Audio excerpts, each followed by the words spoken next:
बिस्मिल्लाहिर्रहमानिर्रहीम। अस्सलाम वालेकुम दोस्तों, उम्मीद करता हूँ आप बिल्कुल ठीक ठाक होंगे। दोस्तों आज है 11 जनवरी सन 2024 और दिन है जुमेरात का। दोस्तों 11 जनवरी ओमान की तारीख का एक अहम तरीन दिन है।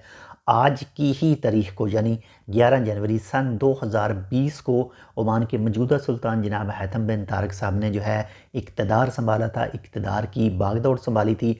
हमारी तरफ से 4 साल मुकम्मल होने पर ओमान के मौजूदा सुल्तान जनाब हैथम बिन तारिक साहब को दिली मुबारकबाद पेश करते हैं। और अगर आप भी मुबारकबाद देना चाहते हैं तो इस वीडियो के कमेंट सेक्शन में जो है वो आप भी कमेंट कर सकते हैं मुबारकबाद का।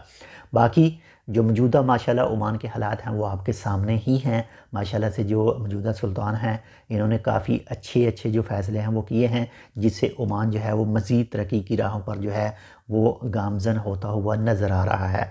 और अगर बात करें जो अभी हाल ही में 1 से 2 दिन पहले जो काउंसिल ऑफ मिनिस्टर की मीटिंग हुई थी जो अलबरका पैलेस में हुई थी, और उस मीटिंग के दौरान भी ओमान के सुल्तान जनाब मोहतरम हैथम बिन तारिक साहब ने कहा था कि कोशिश करें जो ओमान के अंदर चीज़ें बनाई जाती हैं, जो लोकली तौर पर प्रोडक्ट तैयार की जाती हैं, इनके ऊपर ज़्यादा से ज़्यादा जो है वो फोकस किया जाए और इनको ही मार्केट के अंदर ज़्यादा से ज़्यादा जो है वो सेल आउट किया जाए, ताकि जो मेड इन ओमान अशिया हैं ये ज़्यादा से ज़्यादा जो है वो मार्केट में हों और जो बाहर से अशिया ली जाती हैं उन पर जो मनहसर है वो कम हो सके।